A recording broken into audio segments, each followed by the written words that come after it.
안녕하세요. 바이블로의 여정에 함께 하시게 된 것을 환영합니다. 오늘의 바이블로는 출애굽기에 대해서 살펴보겠습니다. 출애굽기는 야곱의 70명의 가족이 애굽으로 이주하여 생육하고 번성하여 큰 민족을 이룬 장면으로 시작됩니다. 우리는 여기서 한 국가를 이룰 만큼 불쑥 성장한 이스라엘 민족을 만날 수가 있습니다. 이렇게 되기까지는 400년이라는 오랜 시간이 걸렸습니다. 하지만 불행하게도 이스라엘은 과거의 영광은 사라지고 애굽에서 노예 생활을 하고 있는 것으로 시작됩니다. 하지만 출애굽기 마지막에는 하나님이 주인이요 하나님이 왕이 되신 하나님의 나라의 거룩한 백성이 된 이스라엘 여호와의 영광으로 충만해서 약속의 땅을 향해 나아가는 이스라엘 백성을 만나볼 수가 있습니다. 출애굽기의 주요 내용은 크게 세 부분으로 구원과 언약, 성막으로 나눌 수가 있습니다. 첫 번째로 애굽에서의 구원을 다루는 1장에서 18장까지는 여호와 하나님께서 어떤 분이신지를 보여주는 계시의 중대한 기점을 제시합니다. 하나님께서는 창세기에 나타나는 것처럼 창조주이시며 만국의 주권자가 되시는 분입니다. 그리고 이스라엘 백성들은 출애굽하는 과정 가운데서 여호와 하나님의 강력한 능력을 경험하게 됩니다. 이것은 오늘날 이 출애굽기를 읽는 우리에게도 동일하게 경험할 수 있는 것입니다. 애굽에서의 구원은 하나님의 구속 사역의 대표로서 구약 구속사의 정점을 찍습니다. 10가지 재앙은 애굽의 모든 거짓 신들에 대한 심판이며 애굽 민족과 온 세계에 하나님이 어떤 분이신지를 가르쳐 주시는 것입니다.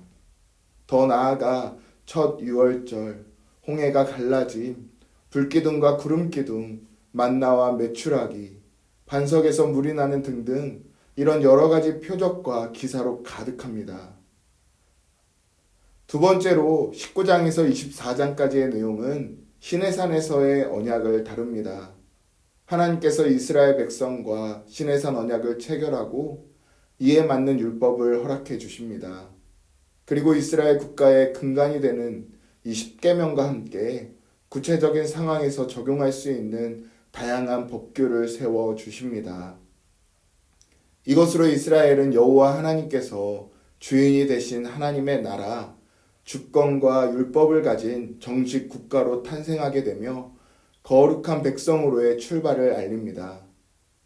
특별히 출애굽기 19장에서 여호와께서 시내산에 강림하시는 말씀은 하나님의 거룩하심을 보여주시고 이스라엘뿐만 아니라 우리도 함께 그분을 경외하도록 초대하고 계십니다. 마지막 세 번째로는 25장에서 40장까지는 성막에 대한 내용입니다.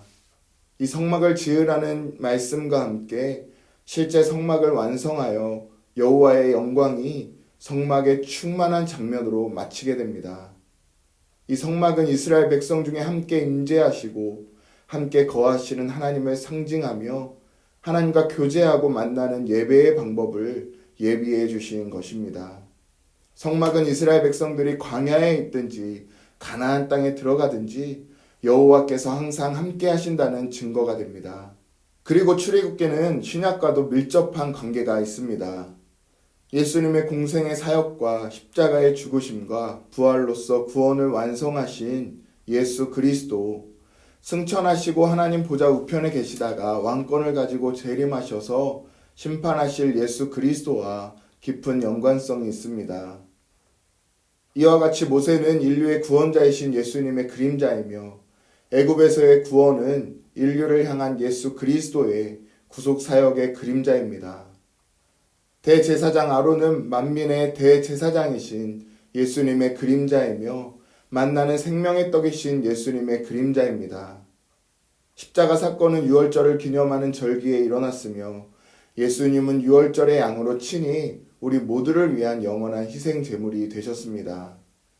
또한 성막에서 지성소와 성소 사이를 맡고 있던 휘장은 예수 그리스도의 육체를 상징하는 것으로 예수님이 돌아가실 때 휘장이 위로부터 아래로 찢어지면서 오늘날 우리는 담대히 지성소에 나아갈 수 있는 생명의 길을 얻게 된 것입니다. 이와 같이 출애굽기에서 오늘 우리는 많은 일들을 경험할 수가 있습니다.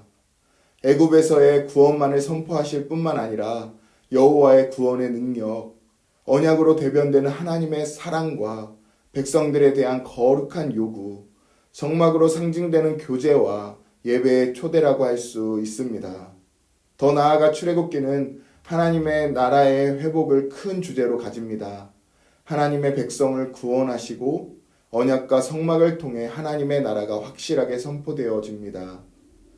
출애굽기의 핵심 구절은 모세가 바로에게 반복해서 요구했던 내 백성을 보내라, 그들이 나를 섬길 것이니라 일 것입니다. 그러므로 출애굽기를 읽는 우리는 이 말씀을 이렇게 적용할 수가 있습니다.